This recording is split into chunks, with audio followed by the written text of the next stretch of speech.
कुछ लोग जो सत्ता में बैठे हैं, जो सरकार में बैठे हैं, वो रोज कोई ना कोई ऐसी योजना को लेकर आ रहे हैं जिससे संविधान की ताकत को कमजोर कर सके।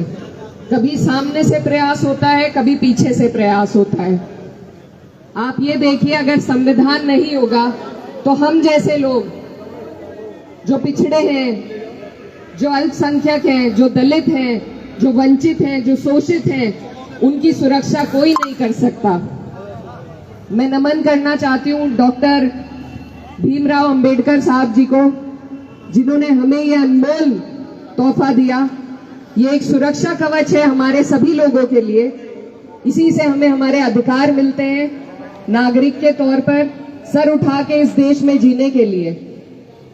आज ये सरकार हमें ऐसी स्थिति में लाकर खड़ा कर दिया है कि हमें खुद ही अपने संविधान की सुरक्षा करनी पड़ रही है।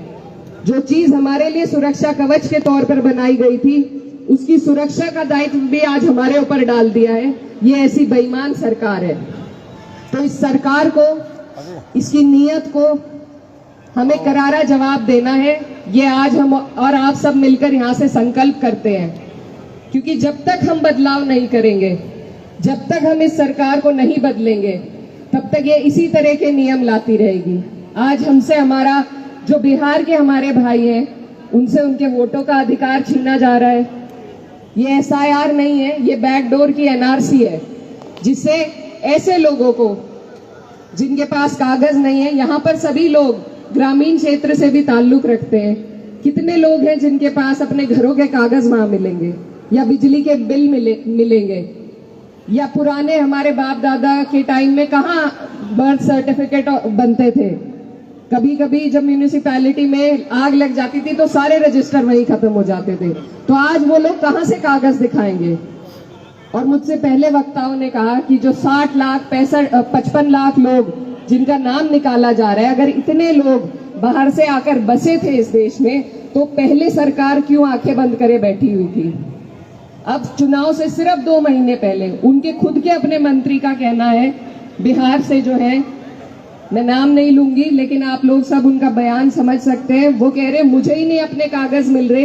तो जो लोग सत्ता में बैठे हैं, जो सिस्टम में बैठे हैं, जब वो ही अपने कागज नहीं ला पा रहे, तो आप और हम और जो अंतिम कड़ी में खड़ा हुआ व्यक्ति है, वो कहां से अपने कागज ला कर देगा। तो ये और कुछ नहीं है, ये सिर्फ और सिर्फ आपको और हमें हमारे वोट के अधिकार से दूर करना चाहते हैं।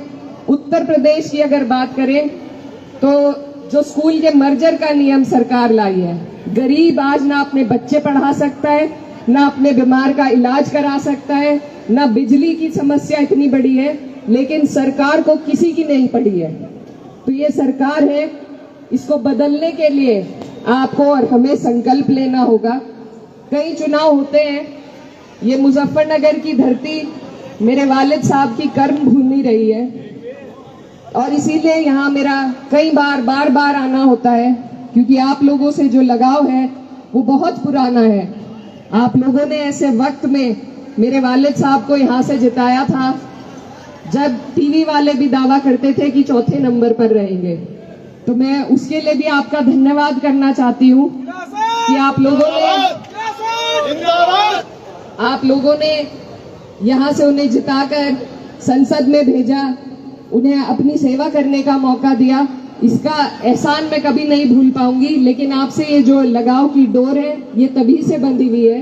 और मैं बस यही कहना चाहती हूँ कि ये जो हमारा 24 का चुनाव था लोकसभा का, हम पश्चिम में कैराना भी जीते, हम सहारनपुर भी जीते, हम मुजफ्फरनगर भी जीते, और ये जीत आप सबकी है।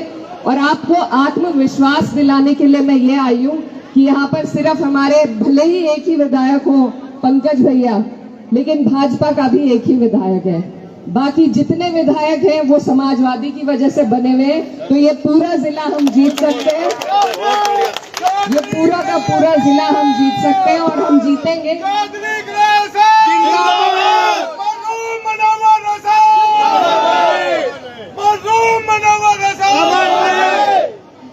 हमारा जो जिला है इसमें 6 सीटें हैं, समीकरण सब आपके सामने है। हम जो एक आध सीट अपनी चूक में हाल फिलहाल में हारे हैं, मैं सबसे ज्यादा महत्वपूर्ण उस बात को समझती हूँ और वही कहना चाहती हूँ कि आप लोग सब यहाँ जितने बैठे हैं, आप सब पार्टी की ताकत हैं, पार्टी के स्तंभ हैं। लेकिन अगर हम अपनी खींचातानी में दूसरों को मौका दे रहे हैं, दूसरों को जगह दे रहे हैं, तो ये हमारी बहुत बड़ी भूल है, गलती है।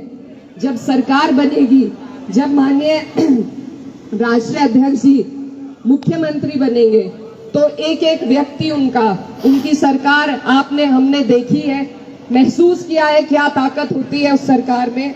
तो उनका एक एक व्यक्ति, एक एक कार्यकर्ता मुख्यमंत्री बना रहता है। इसलिए आपस में झगड़ने की कोई बात है ही नहीं।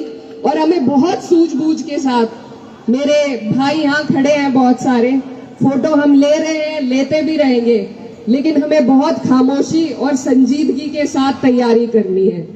यहाँ जितने भी लोग मौजूद हैं, ये कोई एक एक व्यक्ति नहीं है, इनके एक एक के पास मुझे मालूम है पूरी की पूरी विधानसभा को प्रभावित करने के वोट यहाँ पर एक एक आदमी लिए बैठा है। तो आप लोग अपनी ताकत को समझिए, मेहनत करिए, और मुझे पूरी उम्मीद है कि आप और हम लगकर जब एक एक सीट पर मेहनत करेंगे तो हम अपना 27 का लक्ष्य जरूर पूरा कर पाएंगे। लेकिन उसमें हमें सोच बड़ी रखनी है, दिल बड़ा रखना है कि मेरी सीट में जीत लूं, अगली कोई हार जाए, ऐसे काम नहीं चलेगा। ये 2 बार से इसी वजह से हम हार रहे हैं। पिछली बार के अगर हम आंकड़े उठाकर देखेंगे तो बहुत कम वोट, कई सीटों पे 100, 150, 350 वोटों से हम हारे हैं। तो हम जितने लोग यहाँ मौजूद हैं, सभी को ये कोशिश, ये मेहनत करनी होगी कि हम अपने लोगों को संगठित करें। टिकट चाहे किसी का भी हो, चुनाव चाहे कोई भी लड़े, आपका हमारा लक्ष्य होना चाहिए सरकार बनाना। क्योंकि अगर इन्हीं बेईमानों की सरकार रही तो आप और हम इसी तरीके से परेशान रहेंगे। हमारे जीने में, हमारे आगे बढ़ने में कोई सुधार नहीं आ पाएगा। तो हमें समझदारी करनी होगी, और सिर्फ सड़कों पर उतरकर समझदारी नहीं होती। एक एक